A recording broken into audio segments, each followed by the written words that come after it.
What's up? This is Dad Dirty Spoons from the IWC, and this is the Wrestling Recap Show for May 29th, 2012. First off, I would like to say that after 2 weeks of abysmal Raws, the May 29th edition from New Orleans, Louisiana was actually watchable after you got past the first 15 minutes.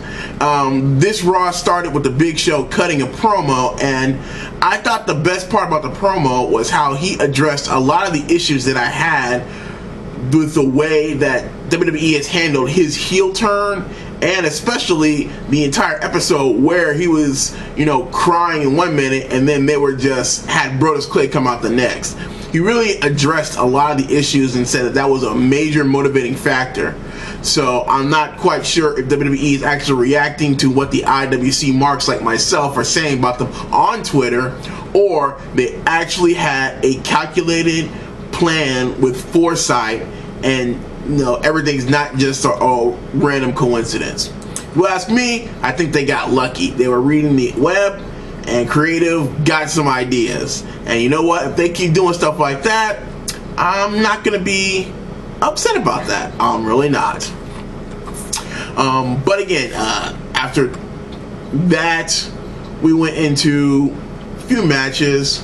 The episode was not very noteworthy in the sense it was since it was Memorial Day, it was a holiday episode, so not a lot of newsworthy things came out of this particular episode. The most newsworthy, if it's actually newsworthy, the most newsworthy event was that CM Punk will be on the cover of WWE 13 video game, which will be coming out later this year. I'm assuming cross-platform, but all of WWE's pictures have always had the Xbox 360 game with the one in Teddy Long's office at Orton from last year. It was all 360, but it'll be cross-platform, so that'll be fine. But again, that was probably the most noteworthy.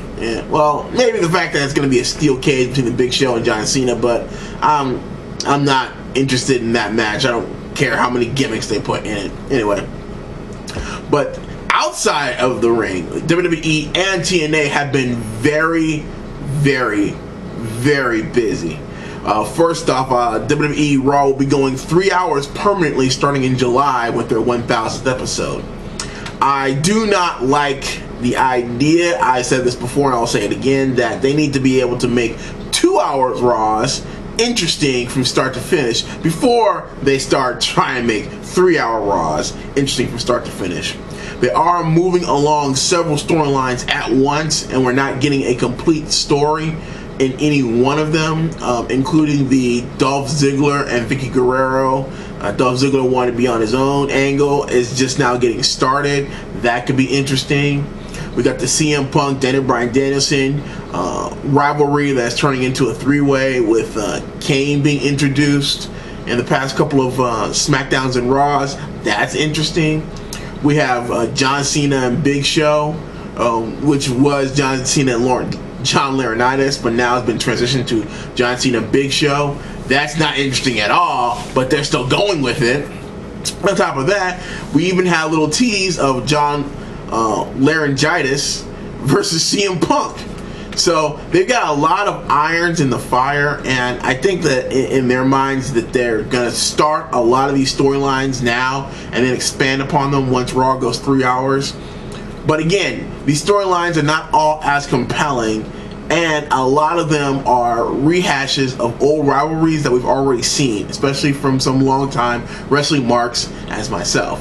And there are people who've been watching even longer who've seen these same storylines being recycled 3 and 4 times. So I really think WWE needs to seriously start building talent for the future, making us care about some of the undercard guys, not just John Cena, not just John Laurinaitis, not just CM Punk, but Kofi Kingston and R-Truth need to be shown not getting their butt kicked single-handedly by the Big Show.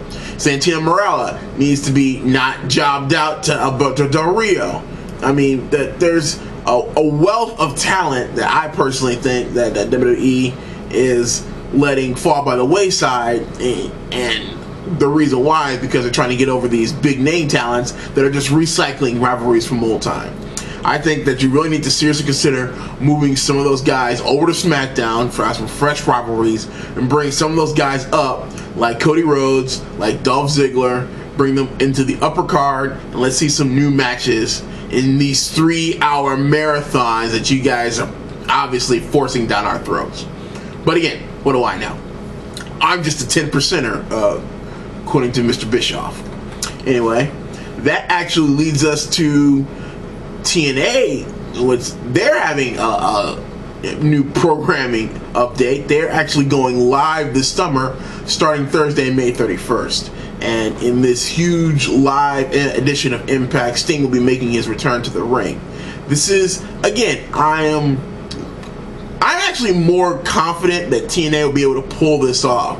They do have their pay-per-views, which, far be it from me, they have not been perfect in the past, but the last 2 pay-per-views have been put together extremely well. So I am more confident in TNA's ability to have, from a production standpoint, as in cameraman, director, cut to tape, cut to TNA, cut to action, that kind of aspect. I'm more confident that TNA will be able to broadcast the show live with minimal amount of screw-ups than I am that WWE Creative is going to be able to write a 3-hour show that makes sense every week for another 1,000 episodes or for another 5 episodes. I mean, I'm really looking forward to the train wreck that will be WWE Raw starting in July. But I digress. TNA is going live starting Thursday. They're saying it's just for the summer, but I personally believe this is a trial run, and if it goes well, the network and Dixie Carter should really push to make this live going forward. It will really help the talent understand that they are no longer indie wrestlers, which my good buddy Boona 713 calls the whole thing. He says it looks like an indie promotion, and I disagree with that in the fact that it might not look, when you compare TNA's production value against WWE's production value, there's no contest. Everything looks like an indie promotion compared to WWE. My problem with TNA is I think that they really need to get the word out about their product, and I think that this move, going live, hyping Sting, hyping Hogan, hyping Bobby Roode, getting behind these guys and just plastering them everywhere they possibly can is probably the keys to their future success and or survival, depending on who you ask. But again, that's just me. Also, in TNA news, it looks like Alex Shelley, one half of the Motor City Machine Guns, which had vignettes and huge coming out party about 2 months ago, has left TNA. He's no longer a part of Impact Wrestling, and that makes me laugh. Apparently, he had contract disputes at the company, and him couldn't come to an agreement, so he left. And on top of that, Ric Flair has also left TNA. Ric Flair is not as much of a loss. TNA was never able to use Ric Flair effectively. Every time they used him, it looked like a train wreck. I mean, it's best for all involved that Ric Flair leave. Alex Shelley, he's only going to use the popularity that he's garnered from TNA, get himself a lot of really high profile, really good indie promotions. Might even go to Ring of Honor. I mean, they're always looking for great wrestlers, and I guess WWE is a possibility, but unfortunately he's kind of undersized for WWE. It really depends. Maybe if Triple H is able to convince Vince that Sin Cara is going to be okay this time, and they need some small guys to face him, they'll give Alex Shelley a call.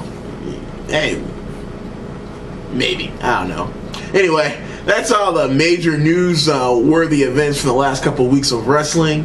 Again, Thursday, give TNA a chance because WWE is messing up for me. So I will definitely be checking out TNA on delay. I'm not going to sit through commercials. That's what DVD-R is for. But I will definitely be checking it out instead of waiting on Saturday. I'll probably check it out Thursday night. and give you a little review, possibly if it's good or if it's a huge train wreck. It's about an average show. Look for me to post a video on Friday about the usual weekend recap of wrestling news. Again, if you enjoyed this video, please rate, comment, and subscribe down below. Follow me on Twitter at that30spoons, or if you want some more interesting, I guess, another perspective that's slightly more insane than my own, you can follow my good friend Boona713. You can check us both out on my other show, Midcard for Life, link in the description.